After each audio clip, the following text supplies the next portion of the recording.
Most students are not failing because they're lazy. They're failing because the way they study is perfectly designed to make the brain reject information.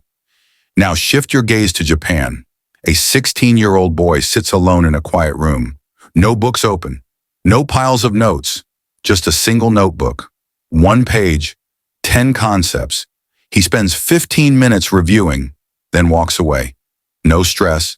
No all-nighter. No panic scribbles. And yet, a week later, he's tested on those concepts.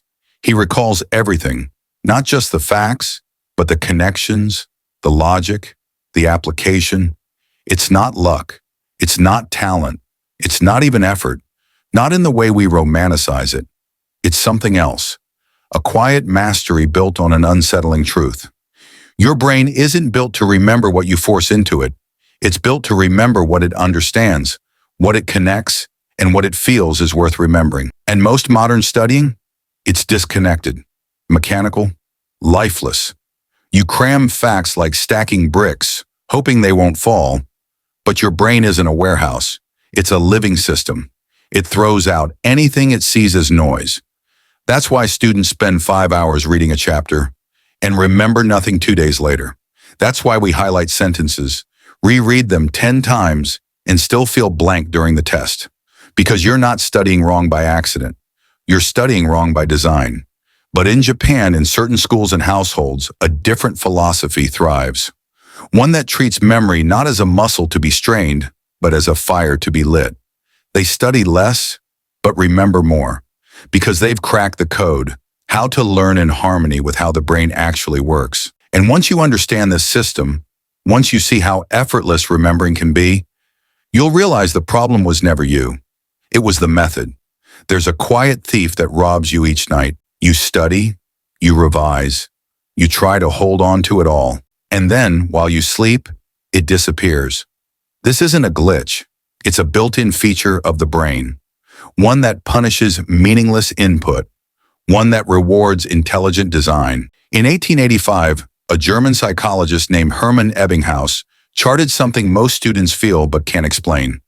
The forgetting curve. His discovery? Within the first 24 hours of learning something new, the average person forgets up to 70% of it. By the end of the week, only scraps remain. Not because you're lazy, not because you didn't try hard enough, but because your brain has one question it asks after every study session. Is this worth remembering? If the answer is unclear, if the knowledge didn't challenge you, move you, test you, or surprise you, it's trashed. Effort isn't memory's language. Relevance is.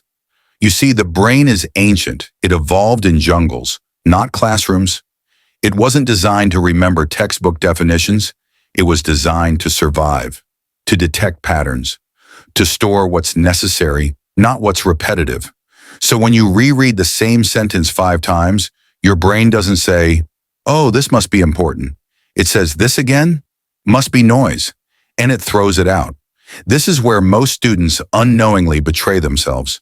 They believe that the more they repeat something, the deeper it sticks. But in truth, repetition without resistance creates illusion, not retention. It's why you can feel like you know the material, right up until you try to recall it under pressure. Now think back to that Japanese student. He doesn't reread a page 10 times. He challenges himself once. With a question, he fails, adjusts, and then tests again.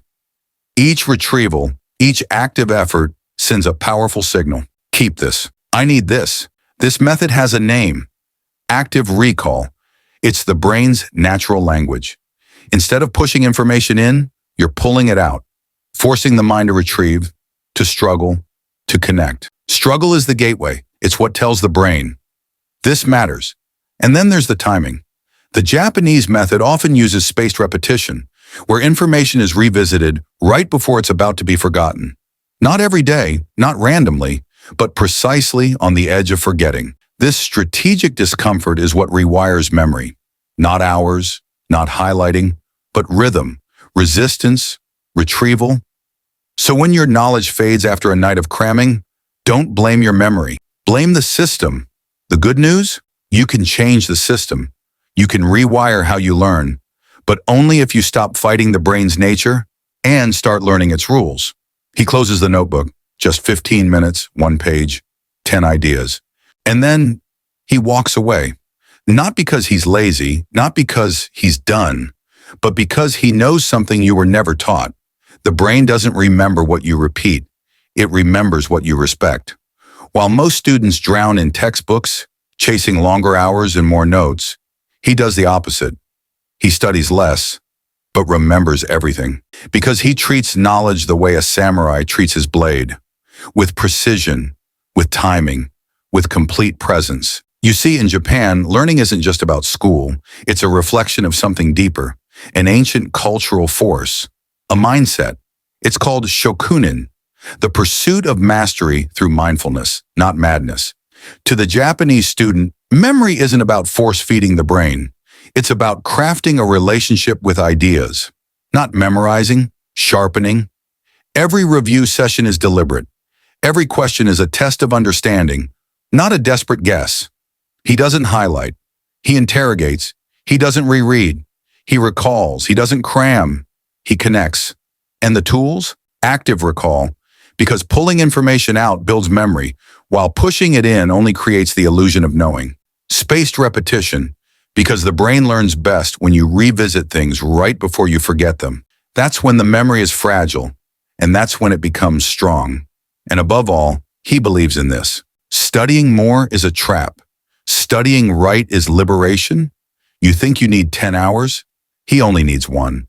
Because while you're collecting facts, he's forging knowledge into something that lasts. So here's the truth most people will never accept. You don't need more discipline. You don't need more time. You don't need more pressure. You need to unlearn the lie that effort equals outcome. You need to study like a sculptor, chipping away the excess. Like a blade, sharp, not heavy. Like a whisper that cuts deeper than a scream. Because in the end, the Japanese student doesn't remember more because he's gifted. He remembers more because he respects the brain's nature. And now that you've seen it, you can't go back. You know the system is broken. You know repetition without resistance is forgetting in disguise. You know the way forward isn't harder. It's smarter. So stop flooding your mind with noise. Slow down. Cut deep. Focus like a blade. And you'll remember not just for the test, but for life.